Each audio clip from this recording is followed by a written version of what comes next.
about singular and plural noun. So what is singular noun? It refers to one person, place, animal or thing. Singular means अगर कोई भी एक चीज को refer करता है, whether it can be a person, place, animal or thing, then it is called as singular noun. And what is plural noun? Plural noun means it refers to more than one. Here it refers to one person. In plural noun, it refers to more than one person, animal, place or thing. In simple language, we can say singular means one and plural means many. अगर हम कोई भी एक चीज के बारे में बात करते हैं, that means it is a singular. अगर हम एक से ज्यादा चीज के लिए बात करते हैं, that means it is a plural. For example, if I write car, that means here only one car. एक कार है, that means this is singular. अगर मैं यहाँ पे लिखूँ cars, मतलब यहाँ एक कार नहीं है, एक से ज्यादा कार है. So for more than one number, we called it as plural. Now for singular and plural, हमें हर जगह अगर singular को plural बनाना है तो सिर्फ s लिख के ही कंप्लीट करना है. It is not compulsory. ऐसे ही है, इसके कुछ रूल्स है कि जैसे जैसे वर्ड्स होते हैं उस हिसाब से हमें उसको प्लूरल में कन्वर्ट करना है. So let's see few rules. हम रूल्स देखते हैं कि how we can convert singular noun to the plural noun. So let's start with our first rule. What is our first rule? If any word given in the singular form, तो उसके अगर last दो word x, s, ss, ch, sh, o और z इनमें से अगर कोई है, then we have to put es in the last. For example, teach. See यहाँ पे लास्ट अगर सिंगुलर फॉर्म में, ये सारी चीज सिंगुलर फॉर्म है. Now we have to make this word plural. अब इसे हमें प्लूरल बनाना है.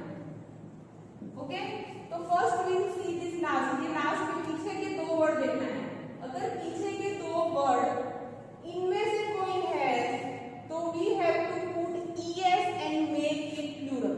प्लूरल बनाने के लिए इसके पीछे से es लगाना है.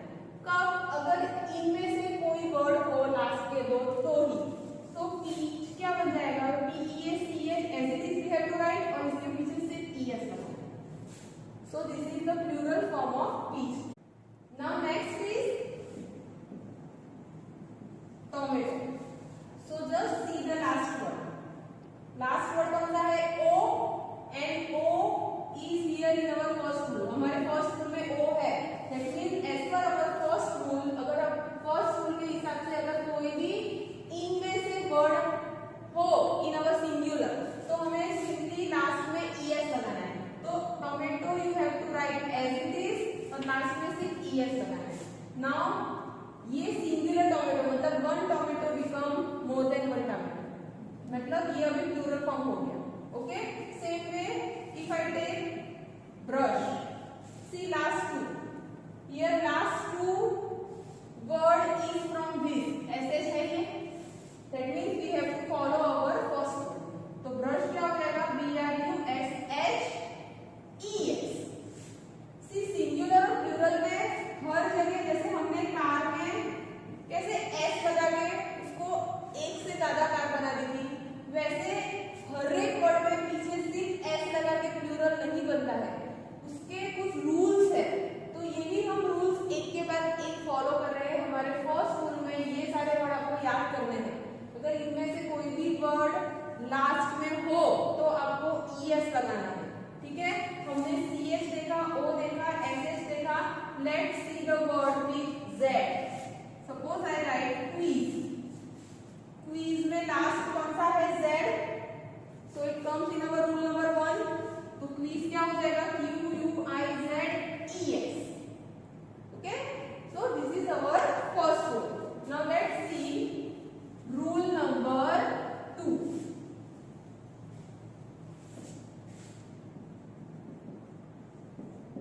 our rule number 2 says if the last word is y, if the last word ends with y, then you have to just cancel the y and put ies. For example, suppose I write baby. This baby is singular and we have to make it plural. यहाँ singular दिया है, अब इस baby को हम plural बनाना है तो हम एस लिख के प्लूरल नहीं बना सकते।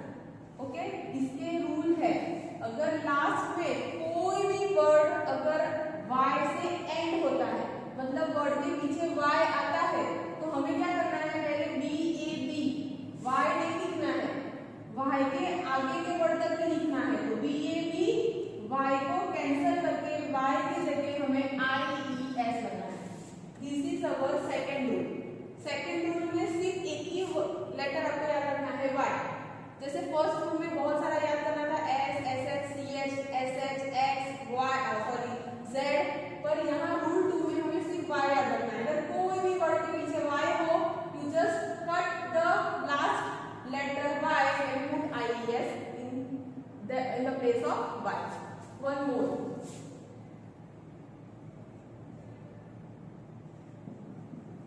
Poppy. See, poppy में भी लास्ट वर्ड कौन सा है y, so we have to just cancel y और ये p u double p ऐसे लिखना है, p u double p we have to write as it is and instead of y we just put ies. So this is our second rule. Now let's see third rule.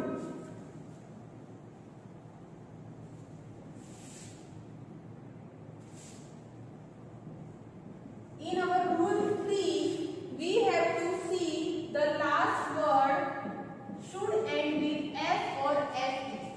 अगर आपका word f या fe से and होता है तो हमें f और fe को कट करके इसके जगह ies लगाना है। ves, sorry, only you have to put ves. For example, knife, ये सिंगुलर है and we have to make it plural. Okay, knife, knife का लास्ट वर्ड कौन सा है, fe. So it is satisfying third rule. Third rule के हिसाब से हमारे क्या देखना है, लास्ट वर्ड या तो f या fe हो तो हमें उसको कट करके उसकी जगह ves लगाना है। तो kni you have to write as it is और instead of fe you have to write ves. So this is the plural form of knife. Same, wife, wife, wife में भी लास्ट fe है तो इस fe को हमें cut कर देना है, इसकी जगह you have to write ves. So wives, this is the plural form. Now one more, woll. Here the word ends with only f. अगर f से भी एंड होता है तो भी हमें f को कट करके woll as it is लिखना है, instead of f we have to write ves.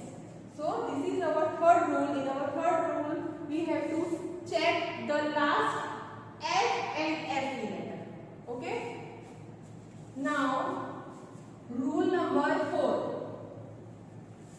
In rule number 4 says that some singular form remains as it is.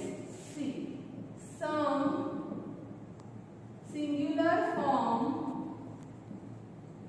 remains same if it is converted to plural. For example, sheep, fish, furniture. See अगर कोई ऐसे कुछ words दिए हैं तो ये as it is इसका plural form भी सेम होगा। सपोज ये सिंगुलर है, ये प्लूरल है, तो शिप का शिप ही होगा, फिश का फिश ही होगा, फर्नीचर का फर्नीचर ही होगा। अगर एक शिप है तो भी आप उसको शिप बोलोगे, एक से ज्यादा शिप है तो भी आप उसको शिप ही बोलोगे। सिर्फ फिश में यहाँ एस है तो इस फिश के लास्ट के दो वर्ड एस को देख के आपको फर्स्ट रूल नहीं यूज करना है, आपको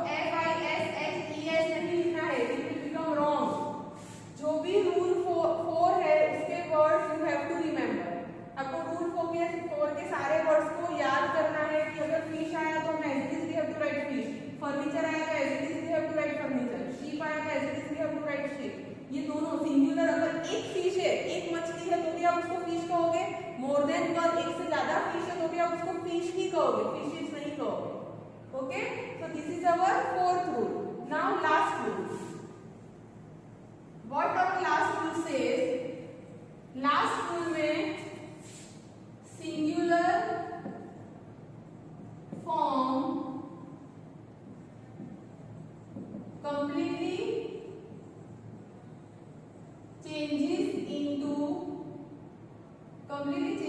when change into plural. ऐसे वर्ड कुछ है जो अगर हम उसे प्लूरल में चेंज करते हैं, प्लूरल फॉर्म में कन्वर्ट करते हैं, तो पूरा वर्ड ही चेंज हो जाता है. Suppose tooth. Tooth is singular, plural. Tooth means दांत, एक दांत, वन टूथ. अगर इसको हमें प्लूरल में अगर कोई पूछे कि एक से ज्यादा दांत है तो उसमें हम क्या कहेंगे, तो ये टूथ का टीथ हो जाएगा, पूरा वर्ड ही चेंज हो जाएगा. इसके पहले के रूल में क्या हो रहा था, सिर्फ लास्ट वर्ड को हम कैंसिल करके उसके पीछे IES, VES या सिर्फ S लगा देते. पर यहाँ रूल नंबर 4 में भी आपको वर्ड्स कुछ याद करने हैं जो कंप्लीटली चेंज होता है. फॉर एग्जांपल मैन का हो जाएगा MEN. ओके, नाउ माउस का चेंज हो जाएगा माइस. ये पूरा वर्ड ही चेंज हो जाएगा. So rule number 3 and rule number 4 के जो भी वर्ड्स है, you have to remember that words. Now let's revise all the rules one. हमारा फर्स्ट रूल क्या था, S, SS, CH, SH, X और Z. अगर इनमें से कोई वर्ड लास्ट के कोई भी वर्ड में अगर इनमें से कोई लेटर आते हैं लास्ट में, then you have to put ES. उस वर्ड के पीछे उसको कट करके नहीं लिखना है, सिर्फ उसके पीछे ES लगा देना है. Okay, for example potato become POTATOES. सी हमने यहाँ पे O को कैंसिल नहीं किया है, एज इट इज O को लिखा है, सिर्फ पीछे ES लगाना है. This is our first rule. Okay, now second rule, Y. अगर Y है तो Y को कैंसिल करना है. You have to cancel Y and instead of Y you have to write IES. For example, bury, BURRY, bury. Last word Y है. हमने rule 1 में cancel नहीं किया था, but in rule 2 and 3 we have to cancel the last one. तो हम Y को cancel करेंगे, bury as it is लिखेंगे, BURRY as it is लिखेंगे, और instead of Y we'll write IES. Okay, now rule number 3, F and FE. अगर last word F या FE से एंड होता है, ठीक है, तो you have to write VES. For example, wife will become WIVES. हमें FE को कैंसिल करके WI as it is लिख के instead of FE we have to write VES. Now rule number 4, no change. That means word remains as it is. So here dash, and for example fish remains fish only. Okay, bison, BISON, bison remains bison only. This is our fourth rule. And fifth rule is word completely changes. Okay, word completely changes. So man become man. These 5 rules you have to follow during changes of singular to plural. जब भी आप कोई भी singular word को plural में convert करते हो, ये रूल्स को पहले फॉलो करना है.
यहाँ बटरफ्लाई में भी लास्ट सी वाई है, तो वाई के आगे वाला देखना है हमें। इसमें क्या है? L. L is not a vowel, L vowel नहीं है। अगर वाई के आगे वाला लेटर वॉवेल नहीं है तो हमें BUTTERFL यहाँ तक लिख के वाई को कैंसल करके IES लगाना है। तो जब भी आप अपना रूल नंबर 2 देखो, रूल नंबर 2 फॉलो करो, तब आपको उसके आगे वाला लेटर भी देखना है। आगे वाला लेटर अगर AEIOU में से है तो सिंपली पुट S, वाई को कट नहीं करना है। अगर आगे वाला लेटर वॉवेल से अलग है, कोई और लेटर है, AEIOU के अलावा का कोई लेटर है, देन यू